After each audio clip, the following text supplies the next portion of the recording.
Today, it's Edwin's Monday evening property rant.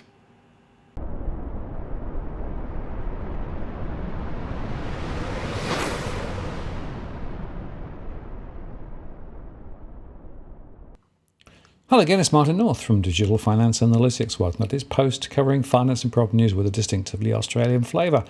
Another Monday evening and another chat with Edwin. Hi Edwin, how are you going? Holy smokes, Martin. It's the rain, the floods. We're going to, vodka's going to be taken off the shelves and, priorities. All this madness, World War III at our doorstep. What next? Yeah, it is crazy. Every time we have these shows, I think, what else is going to fall off the log? It's crazy, really. Everywhere you look, there's mayhem. Look, I'm going to be cautious as we have been. We've talking about getting prepared. So I figured the third koi ponds, with the sardine pond, but it's really a koi pond. I'm going to have a 600 millimeter slab reinforced. With a bomb shelter underneath. In other words, Martin, I'm just going to go straight for the bomb shelter. Just don't know what ScoMo is going to get up to. Well, I think what you should do is Thunderbird 1. You know that TV program where you had Thunderbirds, yeah, with the pool that sort of just rolled back to reveal the launch pad. Well, maybe you could have a 600 mil concrete thing that just rolls gently over the top when required. Yeah, I was thinking building it underneath the chook pen, the chook house. But I've got because that's going to have a basement car park. Don't forget, I'm going at least 15 levels on that.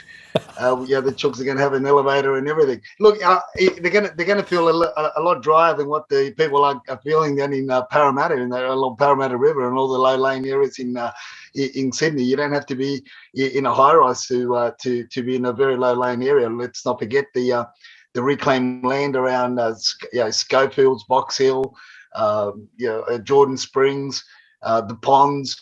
I mean, the reason why they were called the ponds is because there was a whole bunch of ponds there before, and people expect all those areas to be hunky dory. I don't think so. What a lot of people are forgetting also, Martin, is with all this rain, all this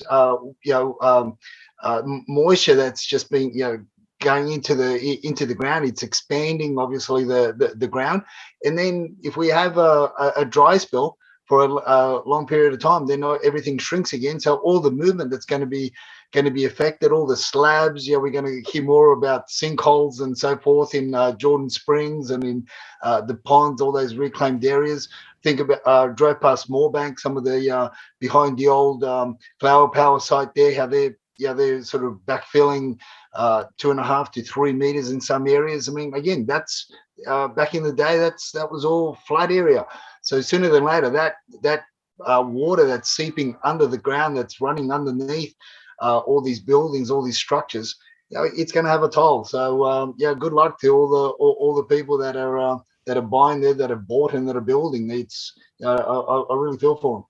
Well, it's interesting because I always thought ponds was short for Ponzi, but perhaps I'm wrong. Well, a bit of both. The ponds and the Ponzi scheme of all those subdivisions there, where I think that was the first part of where you started seeing blocks of land down to 280, and they called them Torrance title. I mean, 280 square meter blocks of land were part of a 6 or a 12 strata lot, a townhouse subdivision. But it is what it is. Yeah, so it's got a bit of both. Same but different. Yeah, absolutely. It's pretty crazy, and there's a lot of talk about. But it's interesting. The old Wechat Chatters are back on again, right? Look, they are. They're still, obviously, with what's going on with Ukraine and Russia. There's still a little bit of hush going on there, but nevertheless, they're really, I think they're really calling it the way it is. And with all these mandates and America and the rest of the world jumping up and down and throwing all sorts of these mandates, and Boris says, I'm going to not mandates. I mean all these sanctions that they're putting on Russia. Boris says, I'm going to throw in this sanction, and ScoMo stands up and says, I'll raise you 2 more, and all this. Little boys in big pants trying to show off. and unfortunately, but the one that pulled it off, the one that really pulled it off with regards to what's happening there in with sanctions and everything was the Ohio governor, Martin. I mean, he's calling to stop buying and importing Russian vodka. I think that's really going to do it. That's really going to make Putin pay attention, and that's what the Wechat Chatters are all about. Yeah, it's pretty hilarious, isn't it? Really, in the scheme of things, yeah. But I got the impression that my sanctions are bigger than your sanctions, right? That's the game they've been playing. Yeah, look, that's right. And the main thing is, of course, look, with regard to the Wechat Chatters, they're talking about what's going to happen with SWIFT. You and I have been talking about the digital currency that they're trying to be rolling out and rolled out over 18 months ago, and they've been calling Russia, Iran, and now quite possibly North Korea, and I get the feeling also Pakistan may be pulled in on that as well. So they'll create a big economic bloc. That'll be massive. It'll be the perhaps the leading economic bloc moving forward. From 2022. So who knows? But this what the Wechat Chatters are saying is that they may pull or take stop Russia from participating in SWIFT. But China have got their own the CIPS. And guess what, Martin? Even Australia participates in CIPS. I mean, there's something like, I think, 23 banks in Australia that are actually actively participating in that monetary exchange through CIPS. And most of the transactions are through anybody who wants to trade. Our primary producers that want to trade with China. That's how it's done. So if you want to be a part of if you want to supply China, you do it through CIPS, not SWIFT. Absolutely, yeah. Well, I think a lot of people won't have heard of SWIFT, let alone CIPS, but obviously SWIFT is the very important international transport network between countries and banks, lots of central banks, of course. So people are now saying, oh, big liquidity problem. But you're right, that there are alternatives, and those alternatives seem to me to be quite a valid path. So, one of the really interesting things, Edwin, is the fact that Russia is sitting on a very large pot of gold. They've been accumulating gold for a number of years, as has China. And some would say that perhaps that's quite a deliberate strategy to provide them with more flexibility should some of these financial systems go the way that they're now going. Well, that's right. And I mean, we also go back to the the digital currency. I can't remember the whole thing, the whole something with regards to China rolling out. So it's really all about deflating the almighty US dollar.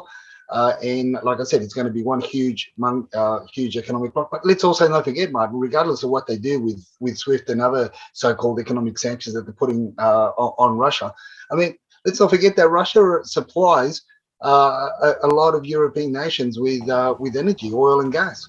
So I mean, and correct me if I'm wrong, but don't America also buy 20% of the imports come from Russia? Is that or somewhere along those lines?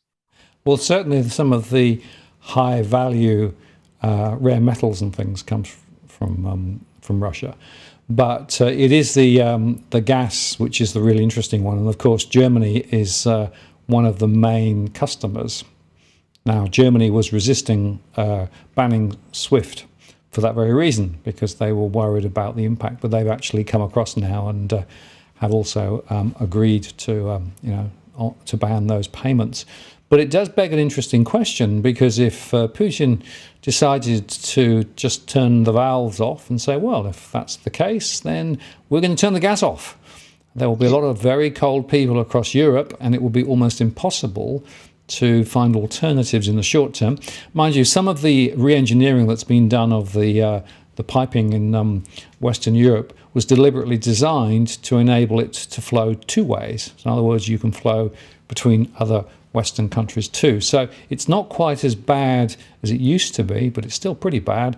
And, depending on which numbers you read, maybe 50 or 60% of all the gas that goes to Germany comes from Russia. So they'd have a real problem. Look, Germany and a few others as well, a few other prominent nations there, that countries there that get a lot from Russia. I mean, look, the way you look at it, the more you look at this, and what Wechat Chatters also brought to my attention over the weekend was there's something that hasn't been spoken about in the mainstream, but they're talking about it, and that is this substance called lazy gas. That Ukraine, Russia, and China are the main producers of this lazy gas, which has huge ramifications on the supply of chips and the manufacturing and supply of chips. And the three biggest producers are Russia, Ukraine, and China. So no matter how much they think how much pressure, economic pressure, the rest of the world can put on Russia with regards to moving into Ukraine, I mean, there is a huge pot of gold there as well that that will make use of. So look, I don't really understand the full geopolitical sense of all this. All I'm looking for in these discussions and what we see on Twitter or any other social media platform, and what you and I discuss during the week and before our chats, is more to how that's going to reflect on the property markets here in Australia, and in particular in Sydney, which was one of the discussions that we raised on Twitter, and I raised a couple of questions that I wouldn't mind discussing them a little bit more at length with you, as we go through the show. So we began that discussion on Twitter, and one of the questions that I put to all the Twitterers and yourself was, do you feel that we will have more sellers than buyers moving forward? That was the first question. Well, yes, and it's a very interesting question, of course, and things can move quite quickly. But based on the sentiments expressed in my surveys, I'm still seeing a number of people who are sitting currently on quite a lot of equity in their property, really thinking that maybe they should try and sell quickly to release that equity on the principle that prices may well slide down from here. Plus, we've got a lot of property investors who's still not getting the returns and can't see how they could get the returns. So we know at least some down traders and at least some property investors are looking to try and sell, and to sell quite quickly. And in fact, I think that's one of the reasons why the listings are going up. Now, it's not necessarily uniform across all geographies, of course, but even at the top end, there seems to be a change in the weather with regards to this. So I think there are going to be more sellers. Now, the question is, are there going to be enough buyers to offset that, right? And if you look there, the number of people who are looking to trade up, in other words, they've got a property but they want to buy a bigger one, who are intending to transact, has come way back from where it was even 3 to 6 months ago. So a lot of those people are now saying, well, maybe I should wait because, one, interest rates are going up. Two, prices are very extended. And, put those together, plus the fact that their incomes are not growing as expected, suggests that it's better to wait rather than to pounce. And just to give you a little bit of relativity between the down traders and the up traders, right? There are about 3 times as many people looking to sell and move down than there are looking to buy and trade up.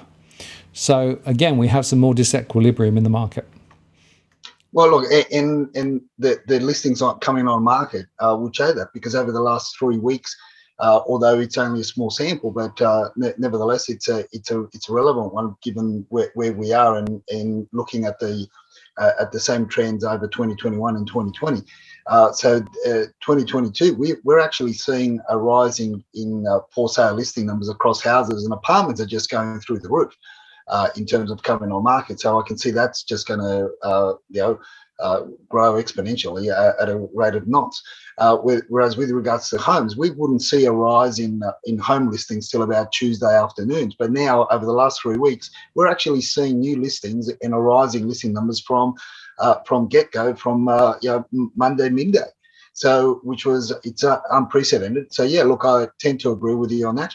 On top of that, the points that you raised, Martin, there's others that we've couple of others that we've touched on in the past, and that is that a lot of the rental, the residential tenancies regulations have changed a great deal over the last 2 years, and there's a lot more onus on the investors and agents to notify potential tenants of any issues that come under the guidelines of material fact, which include asbestos, which you're all over that, which also include the mold, any deaths or violence and so forth, anything under the category of material fact. So there's a lot more onus on agents to disclose all this, and with the age of property, it's getting harder and more costlier to get these things rectified and get these things fixed. Now, one of the agents that I deal with in the lower mountains, I was talking to him, and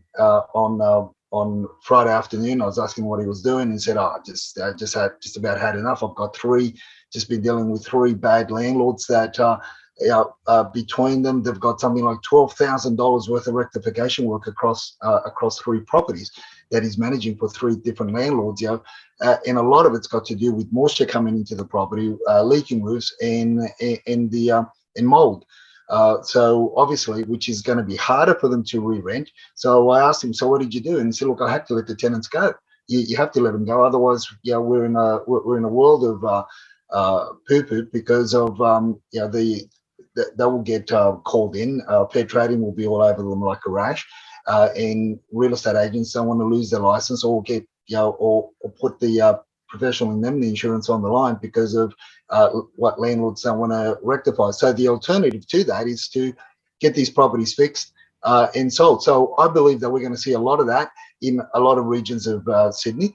There are a lot of areas that you'd get up to your 1.5 millions in terms of property values that will come on market that are being held by investors, because these are properties that 4 or 5 years ago were only worth anywhere between 800 and 900,000, and now they've come up in value a great deal, and that's why I talk about the 1.5. But so in relative terms, in a lot of these areas and parts of the Shire as well, you've got investors that have been holding on to older homes there, where now they could be valued up to 2 million, 2.1, where they were bought in mid 90s, early 2000s, and they were bought for $500,000, $600,000, $700,000.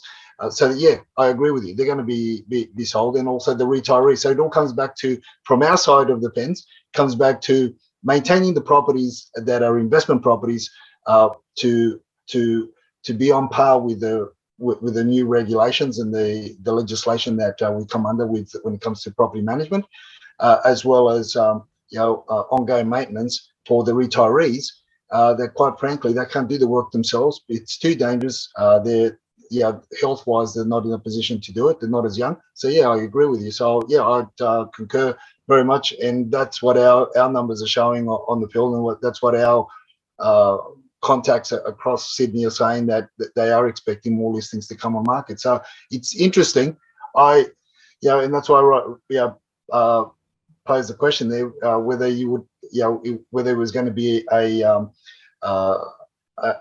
scenario like 2021 where vendors just, because of the new variant, I think Delta we were dealing with at that time, and then listings on market just retreated to very early the 5,000s. Yeah, well, it'll be interesting. I mean, again, it'll be fascinating to see whether the international ructions that are now very much front and centre, and the fallout of that changes sentiment. Consumer sentiment is still quite weak and continues to be weak. And that's quite interesting. And in fact, some of the leading indicators in terms of even property price expectations have continued to come back. So, you've got to look at this in the long term rather than just, I think, over the next 1 or 2 or 3 weeks, right? But I think strategically, if you think that over the next 2 or 3 years, it's more likely that prices will go sideways or down rather than up from these highly, elevated positions. Interest rates are probably going to be higher rather than not. And the international context is going to remain uncertain. And all of those things together would suggest that, again, people are going to be cautious. And that's my point about, if you are sitting on a big pool of equity, particularly if it's grown by 20 or 30% over the last year, you will do everything you can to try and crystallize that equity, particularly when you think that ahead things might go a bit pear-shaped. So that's why I'm arguing that we're going to see quite a lot more properties coming on the market. Definitely. the interesting question is, when you start seeing a lot of listings and less purchases, then what happens to price? And probably you and I will both suggest that in those situations, prices will probably go sideways or down rather than up. Well, that's right, and this is where we say to our clients and to obviously to our followers, just hold the line. Hold the line, because it's the numbers, the indicators that we're following, yourself and myself, that we're following, are showing an upward trend in listings. I don't see that the market is being spooked like the market was spooked last year in 2021 with Delta, and then listings on market just retreated like crazy, and it was just phenomenal what we saw. The small amount of listings on market, which then buyers panic. Now, where the indicators and what people are sharing online are that it's the urgency is there. The buyers are thinking more about the fact that there may be more properties on market. Interest rate rises, so they're going to be a little bit more cautious. So we've got this sort of like Mexican standoff, and from a buyer's point of view, it's a good position to be in, because as long as you're not in a hurry. As long as you're not in a hurry, and obviously you've just got to be on the market and watch and see. And this is what I say to a number of our clients is, unless the properties go for the price that you want to pay, that you'll feel comfortable walking away from if you don't get it, why get it when there's going to be the numbers and the trend is showing more and more in more suburbs across Sydney that more are coming on market, and the auctions aren't as frantic as what they were as early as just before Christmas. Yeah, that's a very good point, Edwin. And then, of course, I want to add one point, and that is that over the last 3 or 4 years, we've both been discussing the implications and risks of building in low-lying areas, and and digging down to the basements and things. And one of the things that I do with my one-to-one conversations with people is to try and give them a realistic feel for the risk of flood in a particular location, because quite often people end up paying way too much, taking account of the flood risk. Now, what's going up in Queensland at the moment and down the Paramata River and elsewhere, I think is very indicative and very urgent warnings to people about making sure you don't pay too much for flood-prone property, because it's a killer if that's what you end up with, and we're going to get more and more of these floods over time rather than less. And so it's important that the value is set right to take account of that. Well, that's right. And look, Mark, I can also say that it's not only in low-lying areas that we've got these issues. The home can be on a hill, and you could get a lot of the water coming, falling, and hitting your back wall or your side wall down the hill. And if you're buying something where the previous owners have built up the gardens to the point where they raised the garden beds, and a lot of the moisture is going through into the wall cavity, and they basically covered all the weep holes, all the ventilation holes around. So they build up these garden beds. They build all this fancy stuff. They raise the level of the floor around the grounds around the perimeter of the property, because they want it all, because grass won't grow there, any vegetation won't grow there. So they raise it. They get a concrete ring and they raise it 200 mil and so forth, and to levels where when the water comes down the hill and hits the property, it basically goes into the cavity of between the brick and the framework and the gyprock, and it could sit there and start creating all sorts of issues. Then you've got obviously properties that are on piers, again on hilly areas, so you don't necessarily have to be in a low-lying area to be in a world of caca when it comes to water issues. Our properties are on a bit of a hilly area, but I've still got issues that I've got to deal with the main house, where the studios are all. I've sorted them out, but I've had to get excavators into so far to dig 50 meters, linear meters in terms of trenches around the studio, so as I can divert the water that was getting under the studios that caused some of the termite issues that the previous owner had. Hence the reason why I was able to negotiate down on the price. Now I'm getting some of that with the amount of rain that we've been having. Again, I'm somewhat halfway up the hill, and it's the land is sloping down, but some of that water, some of that moisture is still going under the main house because of the amount of water. I've never seen so much water in such a short period of time for decades. And experiencing and just looking at, obviously getting familiar with the land now. I'm looking at the way the water's flowing. So I've got another, as I was telling you before the show, I've got another 27-30 linear meters to dig to get the excavator back up here and get them to dig, so as I can put another trench and aggie line down, so as I can divert the water away from the side wall of the house, because part of that water is running under the house. Now, some would say, oh, you can just leave it alone, but it's just one of those things that if you can get it done. So these are ongoing issues that you need to get done, because if you don't get it done now, the cost may be, let's say, pulling a figure out of the area, out of the sky. Let's say it's going to cost me $5,000 to do, but later on I could be paying $50, $60, $100, $120,000 if it all goes pear-shaped. So now you've got these properties where I've got access anywhere in the dwellings on the property. I could get around with a 12-ton excavator quite comfortably to any dwelling in the shed around the property. That's no problem. But what do you do when you're halfway up a hill and you've got 900 millimeters or 90 centimeters in between the fences? To get machinery through to the back, because that's where the issue is. You've got to do it by hand, and labour costs are just through the roof. So you can't get machinery in there. So everything's got to be done by hand, by manual labour. So your cost that would otherwise cost me, let's say, like I said, $5,000, you end up paying $15,000 because most of it's dug by hand and wheelbarrowed down the driveway to get to get everything away. So all these add costs.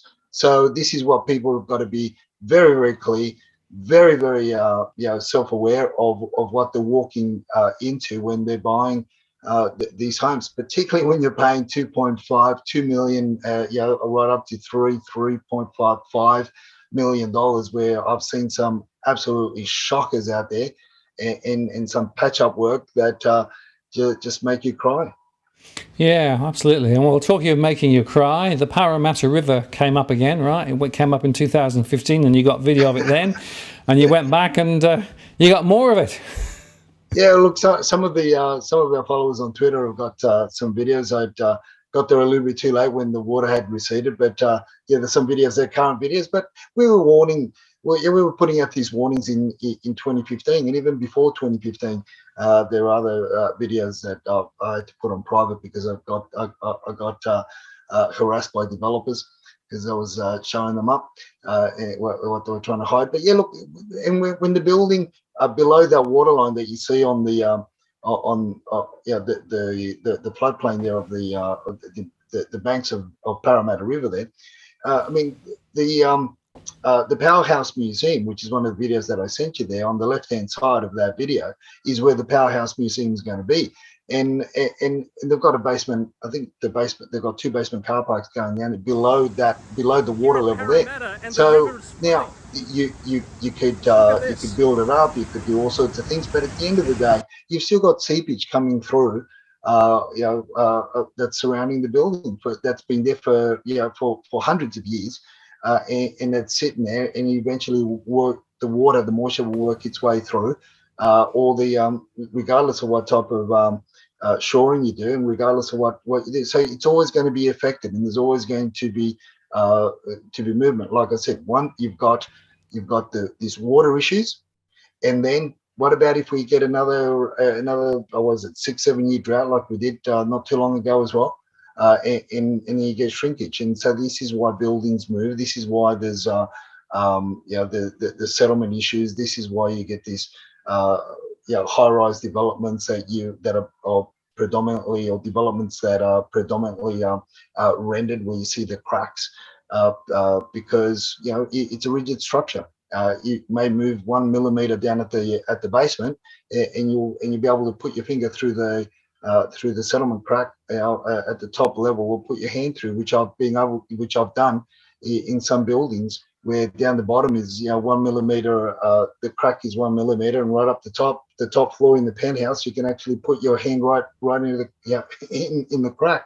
I mean, this is Sydney. This is what I say. We should never have been building these monstrosities, or if we did, there should have been a lot more care and a lot more participation from the governing bodies, the controlling bodies, to control the industry. But of course, as you and I talk about, there's too much grease. There's too many brown paper bags floating around to put those controls in place. Absolutely. Yeah, well, money talks, doesn't it, unfortunately? But talking of money talking or not, one of the interesting articles this week was how much should you know, or how much should you be able to find out about comparable properties in the area, right? Because there's people suggesting that neighbours are being a bit nosy. Look, I'd say if you're a neighbour, the article suggests that the article's heading is rather interesting. It says, should you be able to know how much your neighbours sold their house for? Look, if they're your neighbour, if you live in that, I'm sure they will tell you. If you get along with your neighbours, you go and you're there, you're at the auction, you'll be very well aware. But this article extends, and the inquisitiveness extends a lot further than just the neighbourhood. It's really a lot of these people that are just checking the market, and also buyers that are buying into the area. And it is hard to get information. We know that information lags. CoreLogic would like to say that their information lags 6 to 8 weeks, 8 to 10 weeks. Worst case scenario, I think that's the best case scenario. But look, right now, what I can say to our followers is, we know that information lags. Right now, whether you're in Melbourne or whether you're in Sydney, no matter what part of Sydney you're in, the agents are looking for genuine buyers. And if you have a conversation with them, a calm conversation, and you tell them you're a genuine buyer, I really honestly believe that they will tell you. They may not tell you the specific number, but they will give you a very close range as to what it's sold for before he gets registered with the Lands and Titles Office, and before CoreLogic picks it up and it's disclosed, which is generally anywhere between 8 to 15 weeks, right? So, which people don't want to wait that long. You don't want to wait that long. Now, if you are a neighbour and your neighbour is cagey about telling what they sold for, the next best thing to do is call the agent that sold that property and get a market appraisal on your home. They'll tell you, because they want your listing. So they'll tell you everything about the sale of that property, because they want to guarantee themselves a listing. So there are ways to get that information. Obviously, this article, as I said, the heading is very misleading, because the main part of it is really that there's 50% genuine people that want to know what it's sold for, because of they're looking to buying in the area, or even less than 50%. I would say it's about 20-25%, and the rest are really just people that are just for one reason or another are interested in the market, and they just want to follow the market, not necessarily wanting to buy in the area. And quite frankly, those people should wait. Should wait and either register your interest with relevant data homes, like CoreLogic, and pay your $36 for the research of that, or go to the Lands and Titles Office, or wait your 10-15 weeks and get it for free. But each to their own, Martin. I think this, as I said, this article is more deceiving, but I do, to an extent, I do understand the frustration when agents don't want to. They want to pay. They play. They're very coy. They're very. How can I put it? They're very secretive about stuff. But right now, guys, the thing is that agents need buyers, and just if you're a genuine buyer or you're not a buyer, make out like you're a genuine buyer, and they will give you more information than not, because they need buyers now. Their vendors, they need buyers to guarantee their vendors what they've promised them. So by you coming across as a genuine buyer in the area, wanting to know a little bit more information, they may not necessarily give you the price to the cent, to the dollar, but they'll give you a very close range as to what it's all for. Yeah, I agree with that. And, some intelligent questioning of the agent is, I think, the way to go. But I would make the point, Edwin, that sometimes the settlement can be significantly extended. So, for example, when I sold a property up in Sydney, the settlement was 18 months later. and that was because the prospective buyer wanted essentially to not knock the house down, but redevelop it significantly, and they wanted to get permission and a whole bunch of things and etc. So it suited them to essentially know that they got the property secured, but effectively just work through the process. And the point there was that the price was not disclosed publicly in any of the portals or any of the settlement databases for 18 months. So look, that's understandable, but you can agree with me that's 1 in 1,000. Well, maybe, but I was the 1 in 1,000. So look, I was on the other side of the coin. We were on the other side of the coin when we bought. We bought with a delayed settlement. The old lady needed minimum 6 months to find residence near her daughter down in the south coast. So we were happy to oblige. And so look, I agree with you on that. But but the majority of it is. And look, the agents, the selling agents may have been cocky in the past, but they can't afford to be cocky anymore. They will give you more information. But it is worth just underscoring this point that the standard settlement period, isn't non-negotiable, right? The point is, if you have a need to extend it, there's a conversation to be had there. And sometimes I think the agents are desperate to try and close the deal and lock it down. But that is the point. So there's some flexibility, right? Yeah, totally agree. You can look.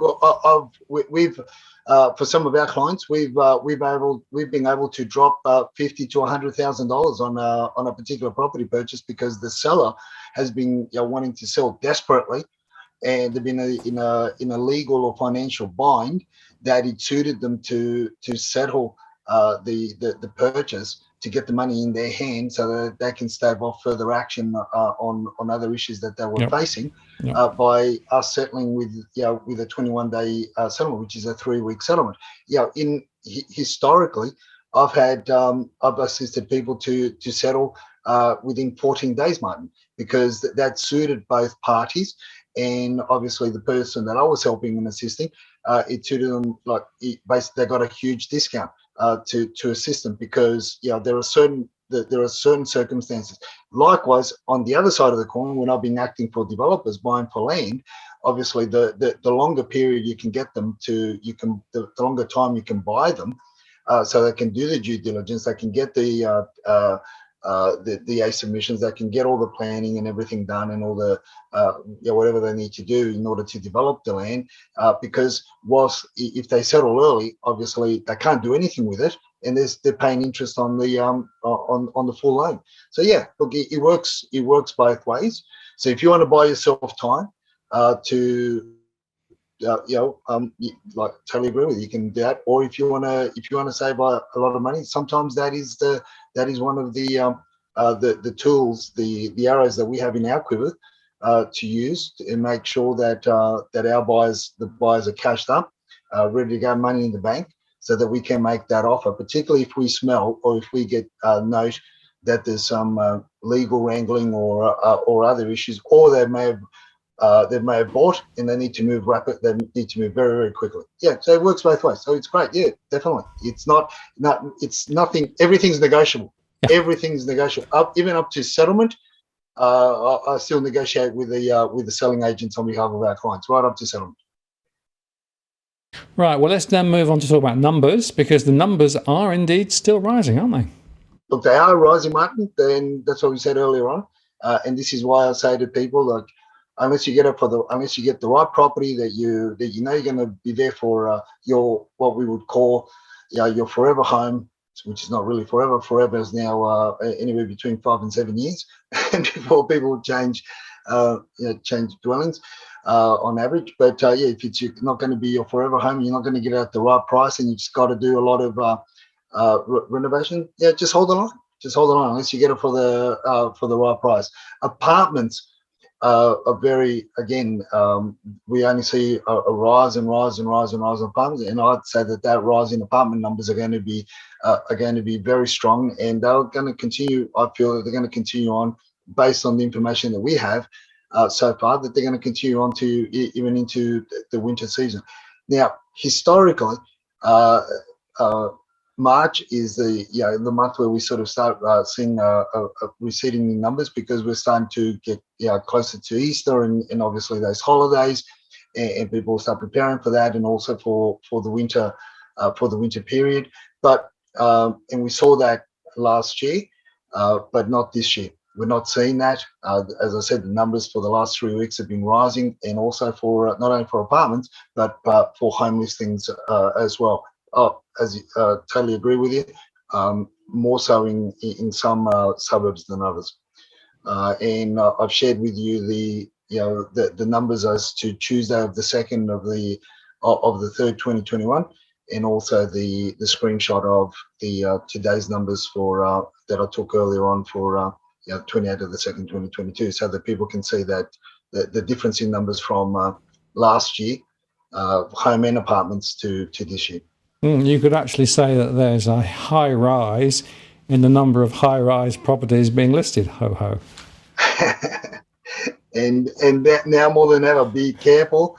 And if you've never walked down, if you've been in the market for apartments, and all you've done is just look at the common areas and the lift wells as you've gone up the lift to look at the apartment that you're being interested in, now is more than ever is you need to continue to press the buttons on that lift to take you to the lowest basement level, and do a walk around the car park and see what's happening there with water seepage or any issues that you may encounter down there. Very, very important. Yeah, check for lower ground floor swimming pools. Now let's talk about statistics once again, because actually the CoreLogic index is down a little. Yes, our mate, who's this segment's named after, statistics, Parapower. He's just shared earlier today. CoreLogic monthly home value index dropped by 0.1%. So CoreLogic monthly value index is in the red, and after a long time. So this trend, now let's not forget that these are delayed figures. So this would be the beginning of, I would say, from what was happening 6-7 weeks ago. So I could only see, they'll continue to trend downward. The big question, Martin, is will the hedonic index be, will they have an issue? One of those funny issues when it starts to trend down. Recalibrating. Well, we'll see. Yeah. And auction clearances, as Tarek has reported again, is lower than last year. Yeah, lower than last year, pretty much on par with last week. But again, let's in summary with this is in the narrative across the board, and the chatter across the agents that we deal with, and my team and my extended team deal with as well. It's pretty much that vendors' expectations have been coming down. They're coming in order to get the sale at the auction, because they're making it a point to sell at the auction, and the agents have been telling them that the price on the day will dictate the value of the property. So they've got them on that. They've convinced them of that, and so it's really, although they may have the reserves may have been high, but they're obviously lowering it to get across, and also our friend Parapower. He's not. He's also. I didn't put it up there. I didn't send you his tweet, and that's again. He notes that the vigorousness and the exuberance and the emotion, they're just not there, and we're also not seeing that across the auctions that we're attending for our clients. Well, now, and talking about auctions, phone bidding is something just worth thinking about for a minute, is it right? Because if somebody claims to be on the phone and there's a phone bidder, how do you know, right? And are they actually telling you the full picture? Interesting question. Oh, look, it is very, and I've been I've been in the industry about 25 years now, and I've seen it all. I've been at auctions where people to be real estate agents.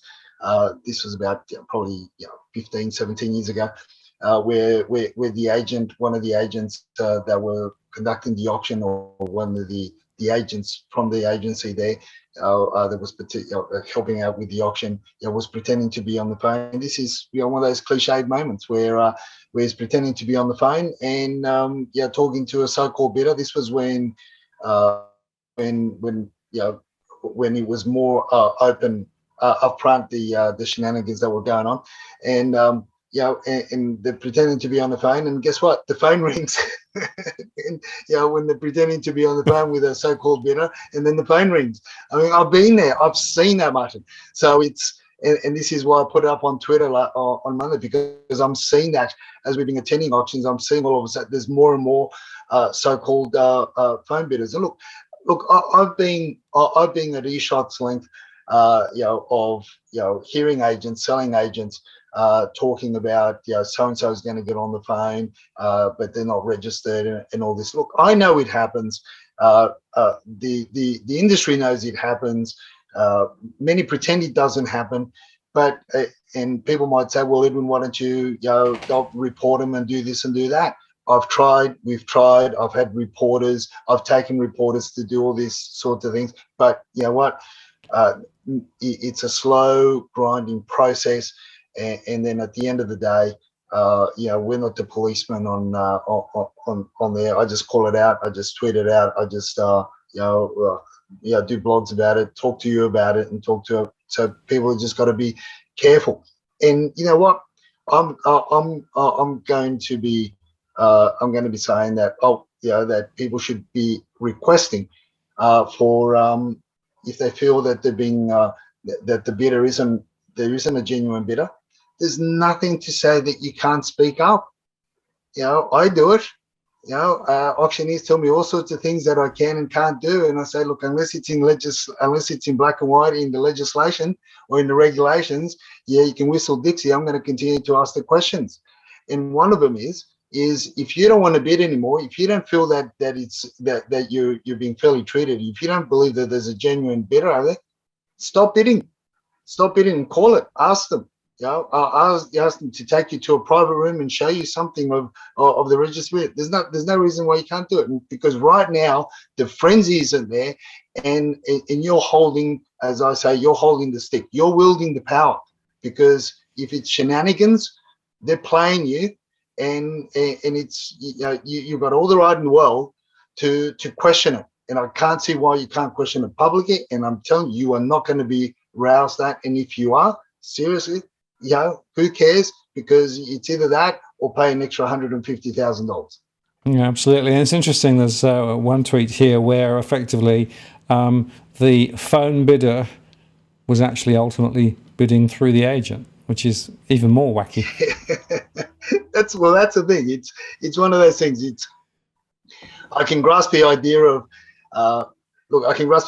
a phone bidder bidding through a buyer's agent, but a phone bidder bidding through the agent.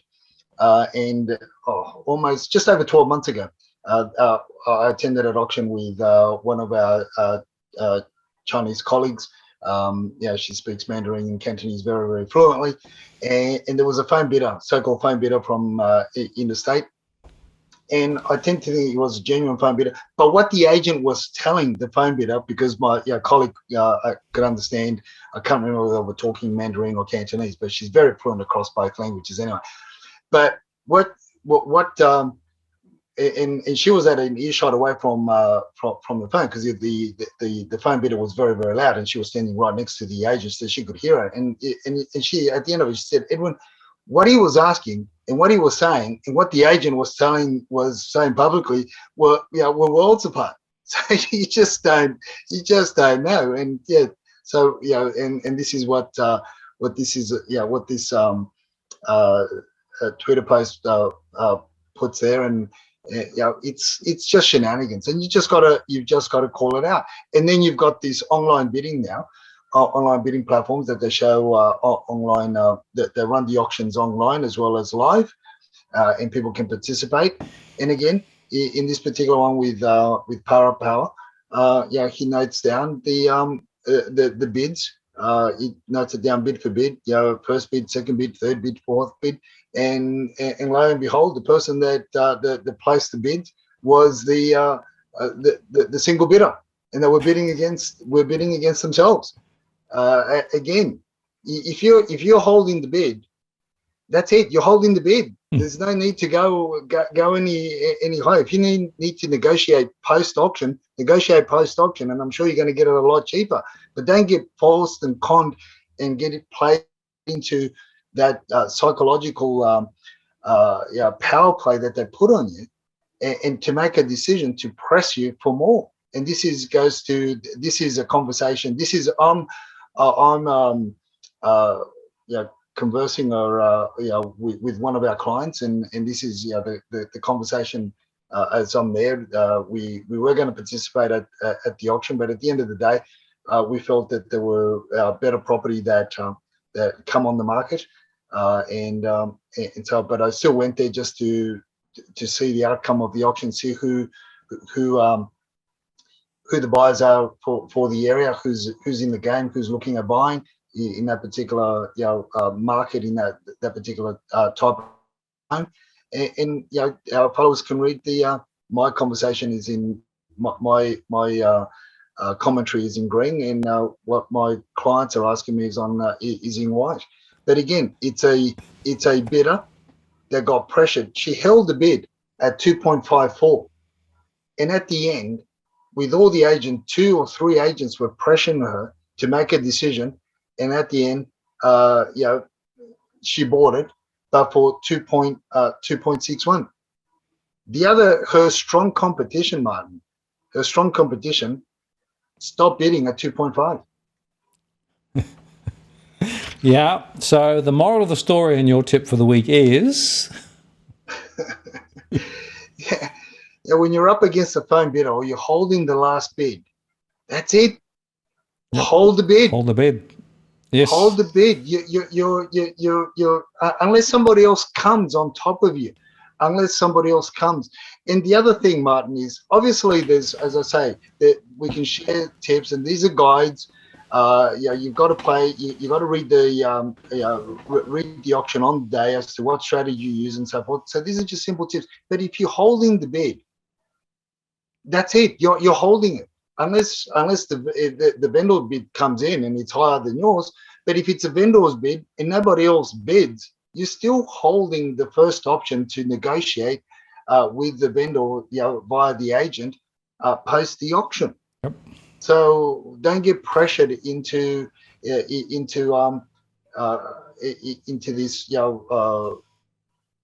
making a bidding against yourself. And not only once, but 3 times, to end up paying, going 80% over what the bid that you held anyway.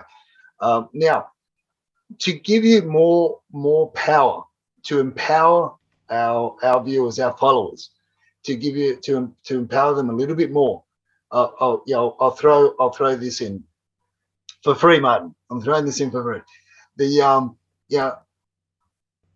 When you register, try to get there early and register early, and hang around the registration table to see how many people actually register. Is it 2 people? Is it 3 people? And you start you get an early indication as to who your competition is going to be, rather than registering or turning up at the last minute and then registering and not really knowing.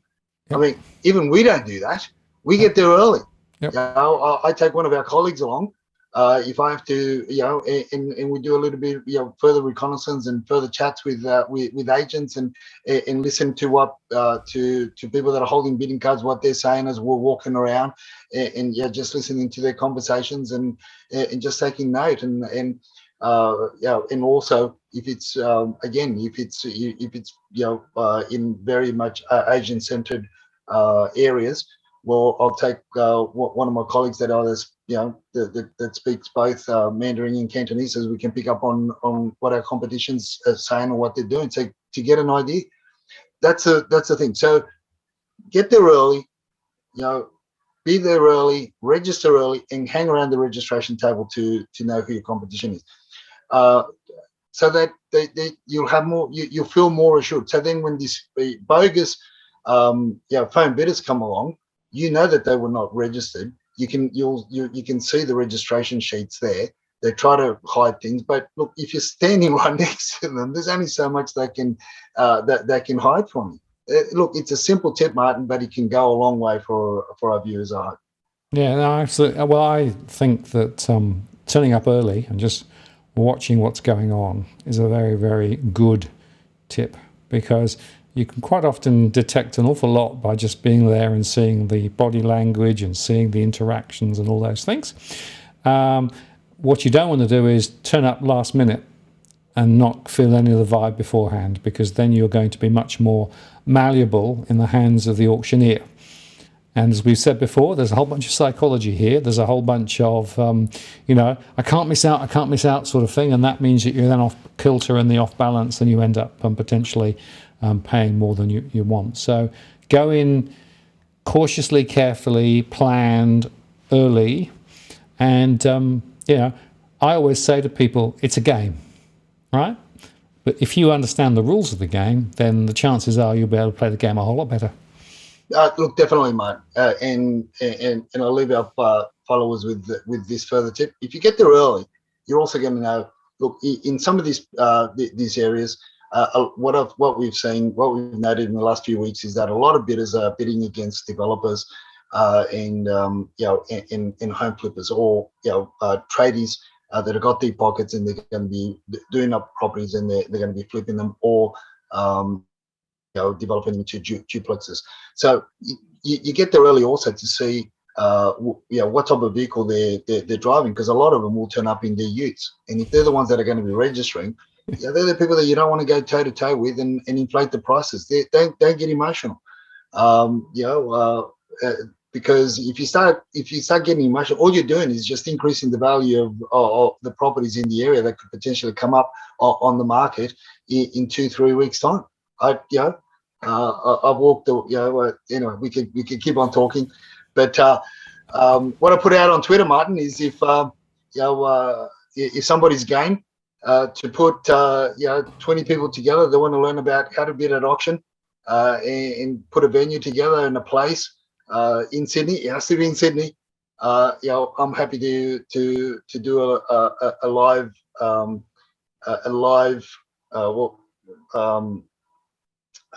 class seminar. As long as we get anywhere between 15 and 20 participants, and maybe you could we could do it as a DFA thing, and also on the night. Definitely we'll be raising money for your foundation, and with any proceeds, any donations, I'm happy to give 2 hours of my time, 2 to 3 hours of my time, depending what time of the day and what day of the week that somebody organises it. So one of our followers, if they put it together, Martin, I'm happy to donate 2-3 hours of my time in Sydney, in the Sydney venue. If they put it together, I'm happy to do a Q&A purely on how to bid at auction.